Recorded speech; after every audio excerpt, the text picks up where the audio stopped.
Assalamualaikum warahmatullahi wabarakatuh. Kita lihat beberapa variabel yang sering menghalangi kerja kita, yang sering membuat kita malas, sering membuat kita tidak ingin kerja secara optimal maksimal. Jadi ada di catatan saya beberapa hal. Ini karena malam hari ini kita membahasnya dari aspek pembentukan diri dan pemahaman diri. Ada beberapa aspek mental dalam kerja yang sering menghalangi pemenuhan kita secara maksimal terhadap kerja-kerja kita. Kita lihat ya, halangannya apa saja. Halangan yang pertama adalah, ini yang paling sering kita lakukan, yaitu negative thinking. Nah, ya solusinya berarti kebalikannya, positive thinking. Positive thinking dan negative thinking ini sebenarnya tidak ada hubungannya dengan kenyataannya, tapi hubungannya dengan persepsi kita, pandangan kita terhadap sesuatu.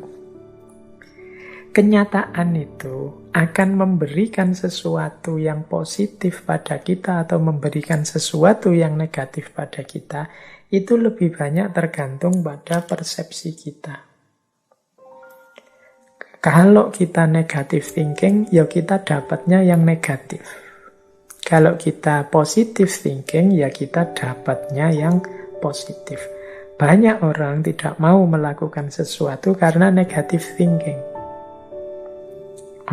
Menurut saya, kalau melakukan itu pasti gagal. Menurut saya, kalau berteman dengan dia pasti tersakiti. Menurut saya, kalau kerja di situ pasti nanti sengsara dan lain sebagainya. Menurut saya, kalau saya nulis mesti nanti tidak ada yang senang dengan tulisan saya, wong sudah banyak yang nulis tentang ini. Menurut saya, kalau saya nanti coba buka usaha mesti rugi, mesti sepi, wong saingannya sudah luar biasa. Ini namanya negative thinking. Jadi ada satu kalimat yang saya suka, ini banyak dikutip oleh motivator-motivator dari tradisi Konfusianisme. Jadi kalimatnya begini: jika engkau menganggap orang di depan dirimu sebagai teman, engkau akan mendapat berkah teman. Bila engkau menganggapnya guru, engkau akan mendapat berkah guru. Begitu juga sebaliknya. Bila engkau memberi cap jelek, kotor, hina, maka engkau akan mendapatkan berkah yang sama. Jadi, pikiran kita, tanggapan kita, itu nanti menentukan apa yang kita peroleh. Kalau teman-teman menganggap, misalnya, teman-teman ada teman, ini sebenarnya teman biasa sih, mungkin teman kampus atau teman sekolah atau teman di kampung biasa saja. Kalau kita menganggap dia hanya teman, manfaat pertemanan yang kita dapat. Tapi kalau saya anggap dia tidak sekedar teman, bagi saya dia guru. Loh, yang semula posisinya hanya teman, kemudian kita anggap ini dia juga guru, itu kan kita dapat banyak manfaat dari dia selain pertemanan. Mungkin pelajaran-pelajaran, mungkin tuntunan-tuntunan meskipun secara tidak sadar. Karena saya anggap guru karena banyak hal yang perlu saya tiru dari dia. Loh, itu kan ketika kita dekat dengan dia, itu kan kita memposisikan diri sebagai orang yang belajar. Saya belajar ini, saya belajar itu. Beda kalau seperti sebelumnya kita anggap dia ini teman saja. Kita mendapat manfaat, cuma manfaat pertemanan saja. Ini yang tadi saya maksud berhubungan dengan positive thinking, negative thinking. Kalau kita berpikir negatif, hal-hal negatif yang kita dapat. Kalau kita berpikir positif, hal-hal positif yang kita panen. Berhadapan dengan apapun. Menurut saya, orang itu mulutnya rusak, maka bagi saya dia itu hina, kotor, jelek. Misalnya, ya ketika berarti apa? Kehadiran dia dalam hidup kita itu hanya memberikan itu saja. Kita melupakan mungkin jangan-jangan dari selain yang jelek-jelek tadi masih ada baiknya. Tapi kita menutup mata terhadap itu karena kacamata yang kita pakai, kacamata yang negatif. Nah, ini Bapak ini menurut saya ya guru saya, tapi sekaligus bagi saya orang tua saya. Itu kan dari satu orang kita bisa dapat 2 manfaat. Tapi misalnya begini, kamu itu sebenarnya temanku, tapi bagiku sekarang engkau adalah musuh. Loh, pandangan kita bahwa dia ini musuh itu kan membuat kita kalau berhadapan dengan dia kemudian jadi hati-hati, tidak mau dekat, kemudian waspada. Kalau dia mau apa-apa kita curigai dulu dan lain sebagainya. Jadi perspektif kita, pandangan kita itu menentukan. Dalam kerja juga begitu, pikiran-pikiran kita yang negatif akan jadi penghalang. Maka kalau bisa, mari mengembangkan pikiran yang positif. Positive thinking, jangan negative thinking. Nah, yang kedua, yang sering menghalangi kita untuk kreatif, produktif dalam kerja adalah ego. Jadi ego itu sudah, apalagi ego dengan definisi sakarepe dhewe. Kita hanya mencari nyaman kita saja, enak kita saja, asik kita saja. Kita tidak mau lepas banyak energi, kita tidak mau mengeluarkan banyak tenaga, banyak daya, dan macam-macam. Kita kemudian sensitif. Kalau dikritik orang, ini namanya ego. Kita merasa paling benar sendiri, kita merasa yang paling bisa segalanya, dan lain sebagainya. Ini namanya ego. Orang yang egonya tinggi, ini biasanya sulit kalau dikritik. Ya ini mengujinya gampang sebenarnya teman-teman, termasuk yang peka ndak atau sensitif ndak, sensi baperan ndak kalau dikritik. Biasanya yang terlalu baper itu menetapkan egonya agak terlalu tinggi. Makanya kalau dia dikritik itu dia merasa orang sedang menyerang dirinya, ingin menjatuhkan dirinya. Nah, berarti apa? Saat kita bekerja, ya kita pinter-pinter kita untuk mereduce, mengurangi ego, membuka diri, siap dikritik biar kita lebih baik, siap belajar untuk jadi lebih baik. Ini akan membuat kita bisa mengatasi halangan dari ego kita sendiri. Kalau ada orang kritik, ya sadari saja bahwa ya saya ini manusia, memang tidak selalu benar, kadang-kadang alpa, kadang-kadang khilaf, kadang-kadang keliru. Dia sebenarnya ngeritik bukan benci saya, tapi ada bagian tertentu dari diri saya yang tidak pas, yang mungkin menurut dia harus diperbaiki. Jadi terima kasih saya dikritik. Jadi yang dikritik itu, yang diserang itu sebenarnya bukan saya, tapi bagian tertentu dari diriku. Mungkin pikiranku, mungkin perilakuku ketika aku begitu, mungkin saat aku melakukan ini. Ini membuat kita lebih nyaman. Jadi sehingga kita bisa melakukan perbaikan diri terus-menerus. Kalau ego kita tinggi dalam kerja biasanya sulit maju. Kita merasa sudah jadi orang penting, jadi orang besar. Ternyata tidak, karena kita tidak mau noleh kiri kanan. Kita tidak tahu bahwa ada banyak usulan bagus, ada banyak kritik-kritik yang lebih membangun di kiri kanan kita. Baik, nah yang ketiga, agar kerja semakin optimal, penting bagi kita untuk belajar terus-menerus terhadap apapun, tentang apapun. Jadikan segala sesuatu, segala peristiwa, segala fenomena yang kita hadapi sebagai ayat. Ayat itu kan sesuatu yang kita baca, kita pahami, dan kita ambil manfaatnya untuk hidup kita. Jadi kita mengambil iktibar, kita mengambil pelajaran dari apa saja. Termasuk mungkin dari orang-orang yang membenci kita, atau dari orang-orang yang memusuhi kita, merusak kita, menyulitkan kita. Saya ingat ada satu kalimat dari Buddha yang beliau menyatakan pada akhirnya kita akan sangat berterima kasih pada orang-orang yang membuat kita sulit. Mengapa orang-orang yang membuat kita sulit inilah yang membuat kita tahan banting, yang membuat kita berkembang jadi lebih baik, yang mengasah kemampuan kita, yang mendorong kita untuk jadi yang lebih tangguh. Ini berarti kita bisa mengambil pelajaran meskipun pada orang yang menyulitkan kita, memusuhi kita. Dari segala sesuatu. Ini persis kalimat yang sering kita pakai kan, mengambil hikmah dari apapun. Ini akan semakin membuat kita aktif dan produktif.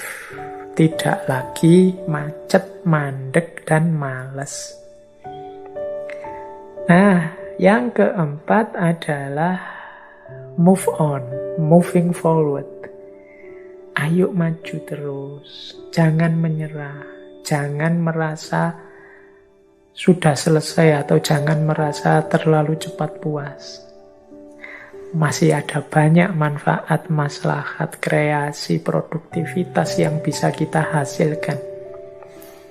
Moving forward. Moving forward ini yuk maju terus. Nggak mandek di satu titik. Saya membayangkan kayak anak-anak kita, adik-adik kita kalau main game itu. Kalau kita main game itu kan, misalnya main game di satu level, itu kan kita mati-matian segala daya, segala tenaga kita kerahkan untuk menang di level itu. Begitu menang di satu level ini, kita kan gembira, senang. Tapi naik level sekarang. Bukan berarti perjuangan selesai. Kita lanjut ke level yang lebih tinggi. Nggak usah mikir lagi musuh-musuh di babak selanjutnya, di babak yang tadi, di level tadi. Kita kan gembira menang di level 1 misalnya kan nggak terus-terusan. Ya sudah, kalau sekarang level 2 yang kita pikir sekarang level 2-nya musuh di level 2. Yang sudah kalah ya sudah, yang sudah kita taklukkan ya sudah. Sekarang saatnya kita mengupgrade diri kita, naik ke level 2. Kan ada orang itu yang mentalnya adalah kalau sudah menang di level 1 ya sudah. Nggak usah naik ke level 2, nanti ada kesulitan lagi. Sudah, 1 ini aja, yang penting aku sudah menang di sini. Ya, ini nanti kerja yang tidak berdaya islah tadi, berdaya meningkatkan kualitas diri. Merasa sudah selesai di situ.